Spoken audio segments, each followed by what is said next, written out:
guys, this is your girl Jess Renae, your serial entrepreneur and renovation specialist, and I am here with part 2 of our East Point renovation. If you have not watched part 1, I suggest you click this video, go watch part 1, and then meet us back in part 2's video. If you have watched part 1 and you are following along with this renovation, then thank you so much for your support and welcome back. Make sure you subscribe and hit that notification bell so that you can know when part 3 is out. Last week we talked about getting started on your renovation, the difference between contractor and subcontractor, and filling out your master schedule.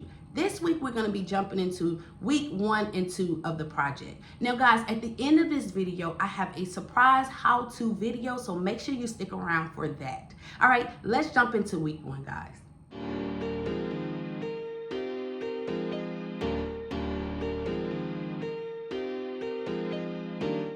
All right, so once I leave my client's house, I'm gonna go ahead and shoot over to Home Depot, get the things that we need for the East Point house. I'll go there. I think the guys are still working on the electrical there as well today. And so we'll probably start doing the carpentry work maybe right after lunch. And we'll get that going. So I wanna go ahead and get the materials, so once they get there, they'll have everything that they need to just keep the project moving. Keep the project moving.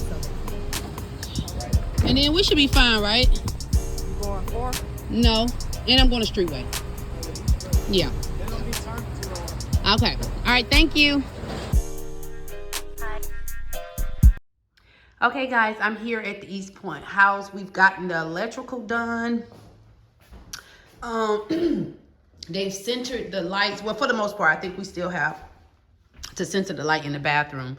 They added the dryer plug. We did a little demo to make sure we had what we needed here to add the refrigerator and the washer and dryer. Hey guys, I know week 1 seemed like it was pretty slow, maybe wasn't as productive as you guys may have wanted to see.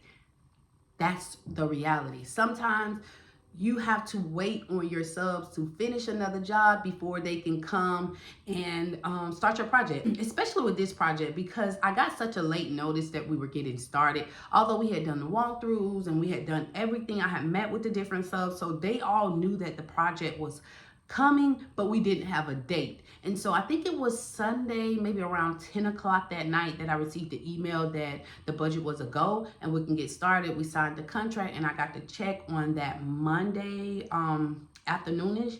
And so we really didn't start until maybe Tuesday or Wednesday before I was able to actually confirm a couple of my subs will be able to be there. But as you will see, the progress does pick up in the second week, and we kind of made up for what we lost that first week. Now, we also went on and ordered all of the house accessories that I needed for the flip.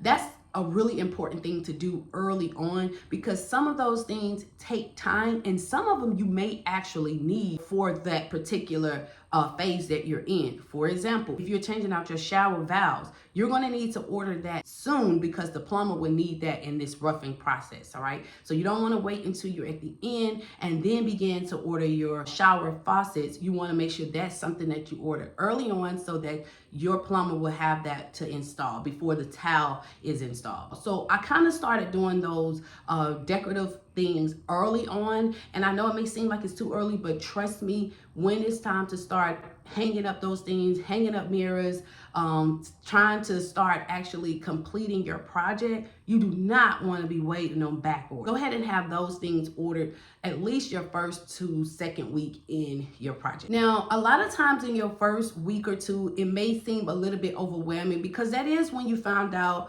a lot of issues that you may not have accounted for, because that's when the walls began to open. That's when you begin to have subs come in and repair and add on to things. And then you start seeing that there are extra problems that you did not account for or did not anticipate happening in your renovation. So in this particular project, I was under the impression, because I was told that they had the electrical done for the most part, and that they had the plumbing done and the HVAC done. All of the mechanics were supposed to be done. And so when I did a walkthrough, I didn't do an in-depth walkthrough, so I didn't really examine the plumbing, but we found out that really the plumbing was not done. So we had to redo a lot of the plumbing, and that took a chunk out of the budget that we did not expect to have to spend. And so I knew I was going to have to make that up in another area. And we'll kind of talk about that a little later in the video. So that was one of the issues we found out. And then electrical. We also thought most of the electrical was done, that we may have to move a plug or a light here or there and then add a little bit more to accommodate the kitchen layout. But we ended up having to do, a lot of the electrical there. Especially when it came to the recess lights. They were at the end, but they weren't even, they weren't spaced out correctly. Like all of those things we had to redo, and we didn't account to have to redo all of those things. So just be prepared your first week to find out things that just you weren't expecting.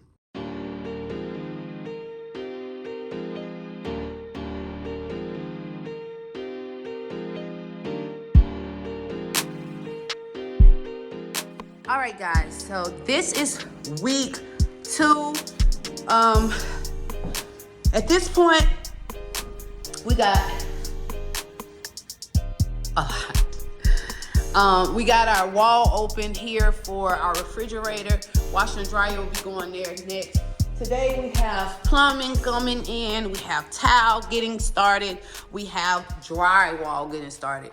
So we're gonna sand and smooth all of the ceilings in the house, and we'll be doing a skim coat over that so it can be a smooth ceilings. And then obviously we have to fill in all the holes and get the walls together. We also have spaces in the wall where we have like cracks, because this is like plaster that they put over it. And so we're gonna be taking care of all of those, all the imperfections in the wall, trying to make this wall kind of look new again. So that's the plan. In our bathroom, as you see, we have our walls up here, our solid walls, and then these are gonna be the concrete walls so that we can put in our tile. Now, I wanna talk to y'all about this because this was something that was unexpected. About 1.5 inches to a 2-inch step up. You understand? It's just, that's how they are. You know that's just how they be.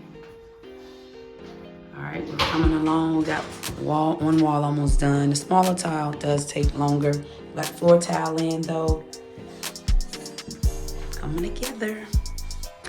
Okay, so here we've discovered we're gonna have to go ahead and pull this wall completely down because it's just too bad. It's not secure enough, and we're just gonna go ahead and do that in this room here. Okay, week 2 was a lot. It was Christmas week, first of all. Actually, the day that we went and looked at the tile, we was there on Christmas morning. Yeah, this job, like, you literally never sleep in this job. So if you're gonna do it, just know what you're getting into. No, but seriously, so this was a big week for us.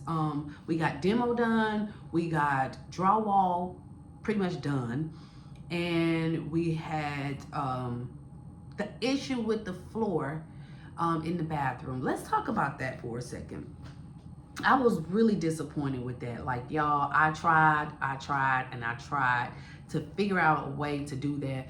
But because we had lost so much money in the electrical and plumbing that we did not expect, I did not have it in my budget to level those floors out. We would have had to do way too much, and that was something that happened like way before we even got involved, and I couldn't do it. So I said, okay, we're gonna have to have a step up. But the most important part was that we actually leveled that bathroom out. Now, when I first went to do the walkthrough with the house, I did notice that the floors were not all the way leveled. I didn't know how badly they weren't leveled, but I did notice that they weren't always all the way level. I was under the impression that, okay, the tub is already in, so that part had to be at least leveled for them to put the tub in, but that wasn't the case, just sitting there. So it wasn't level, and once we realized that, we realized how unleveled that floor was, and so we had to take that out, and we had to just level those floors up, and it was just not what I wanted, but again, I just had to make the best out of that. We're putting a barn door there, so it really should not affect it. And actually, it works out that we are putting a barn door because now we don't have to worry about the difference in the door and the floor and all. Okay, guys, so that wraps up week 1 and 2 of this renovation. If you would like to learn more about completing an interior renovation, then please check out my ebook, Not Another Renovation. You can download your copy at www.itsjessrenae.com. Make sure you subscribe and hit that notification bell so you can know when part 3 comes out, where we will be revealing the renovation. All right, as I promised, here is your surprise how-to video. Enjoy.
Remember, sharing is caring. See you in the next video.